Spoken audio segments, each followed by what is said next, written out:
With this Mercedes-AMG GT 4-door 63 Plus model, the three-pointed star maker's Affalterbach sub-brand has produced its first unique four-door design, and it's quite an achievement.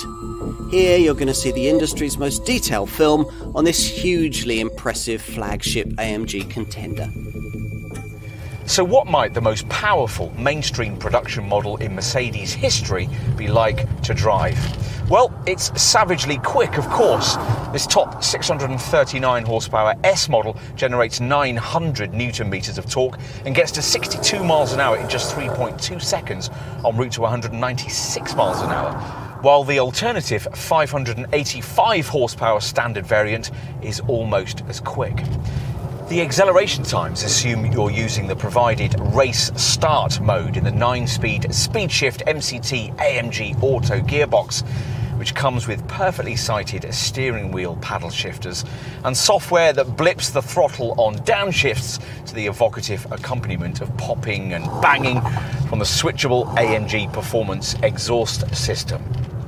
What's even more impressive than the straight line speed, though, is the way that the various chassis and drivetrain systems have been developed to interact in such a sophisticated manner. There are plenty of these, of course, including torque vectoring and handling features developed specifically to improve the cornering stability and traction of this car, including an actively locking rear axle differential and rear wheel steering that turns the back wheels slightly in the same direction as the fronts at higher speeds. Another thing you don't get on a GT two-door is this car's 4MATIC Plus four-wheel drive system, which usually channels drive to the rear wheels, with those at the front called into action on the occasions, which will be frequent if you're pushing on, when all that torque twist is too much for the rears to handle on their own. This S variant also features an extra drift mode for track use that disconnects the clutch from the front wheels to allow for lurid, power-sliding circuit drifts. Drift mode only works in the most extreme setting that this model's incorporated AMG Dynamic Select drive program system can offer, a race mode that's also exclusive to the S variant as part of an AMG Dynamic Plus package that additionally includes dynamic engine mounts, which enhance performance by reducing powertrain vibrations. The other selectable Dynamic Select options, Comfort, Slippery, Sport and Sport Plus, are common to both GT 4-door models and, as you would expect, influence throttle response, gear shift timings, steering, exhaust note and stability settings. Plus, they include integrated AMG Dynamics handling programs, which have a lot to do with the sublime chassis and drivetrain interaction we mentioned earlier. The balance here has clearly been chosen to favour track behaviour rather than ordinary urban or highway use, but this car is still an eminently usable commuting tool or transcontinental luxury GT when you need it to be. This S version manages up to 22.1 mpg on the WLTP combined cycle and up to 257 grams per kilometre of NEDC rated CO2. One look at this car is enough to convince you of the seriousness of its intent. The front end certainly offers the required level of overtaking presence, courtesy of a broad, wide shark nose that sees carbon fibre trimmed multi-beam LED headlights flank a full Pan America style vertically slatted AMG grille.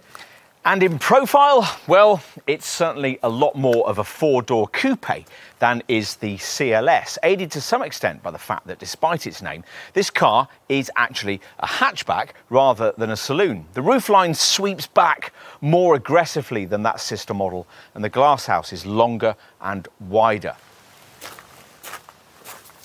Okay, time to take a seat at the wheel. It's certainly not much like an AMG GT two-door, rather than a low-slung seating position that sees you peering out of a letterbox windscreen at a bonnet stretching into the distance. It really feels more like a sportily trimmed CLS or an E-Class in here. The key differences, though, lie with these grippy sports seats, this AMG Performance flat-bottomed 3-spoke wheel, and this so-called AMG Drive Unit lower console. This delivers configurable buttons for the car's key dynamic features and incorporates both a tiny AMG gear stick and a touchpad for the Command Online media system. This controls the infotainment part of the car's widescreen cockpit display that, as usual with a luxury Mercedes these days, sees two high-resolution 12.3-inch screens shunting together beneath a bonded glass cover.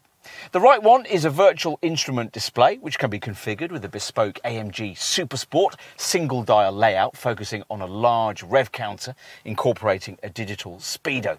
This is perfect for track driving, which is when you'll also want to use the second screen's AMG Track Pace feature. This is a lap timer and telemetry system that can not only record your circuit times, but also analyse data and help you to improve them. Time to take a look in the rear, access through these wide frameless doors. Once you're in place back here, it's not actually too bad in terms of space to spread out. Legroom aided by the particularly slim front seats with their scalloped knee-level cutouts. There are actually 3 possible rear seat packages available. The standard one gives you 2 separate non-foldable chairs, or there's an expensive rear luxury lounge package which gives you 2 separate and foldable seats separated by a broad, exquisitely trimmed centre console which houses an infotainment screen and switches for a separate climate zone. Unless you're a boardroom type buyer though, we think you'll prefer the versatility of the 3-person rear bench we have here. Let's move round to the tailgate. As you'd expect, it rises electrically and of course will do so with a wave of your foot beneath the bumper if need be. A large, if rather shallow, cargo area is then revealed, 456 litres in size. If you need more space, cargo sidewall buttons fold the backrests of this bench seat to reveal 1,324 litres of storage room. If AMG had merely added weight, size, power and complexity to its GT sports car to create this top 4-door model, the results might have been impressive, but ultimately it would have been unsatisfying. The name of this car suggests that approach, but thankfully the sublime execution here is very different. It may not have the lottery-winning looks of its 2-door sports car showroom stablemate, but it'll be a darn sight easier to live with. Not only is it more accommodating, but it'll look after you better when you're pushing on or when conditions might be slippery. Yet it can still reward your inner F1 fantasies better than any other rival should you ever take it on track. It is quite simply an immense achievement and a remarkable piece of engineering.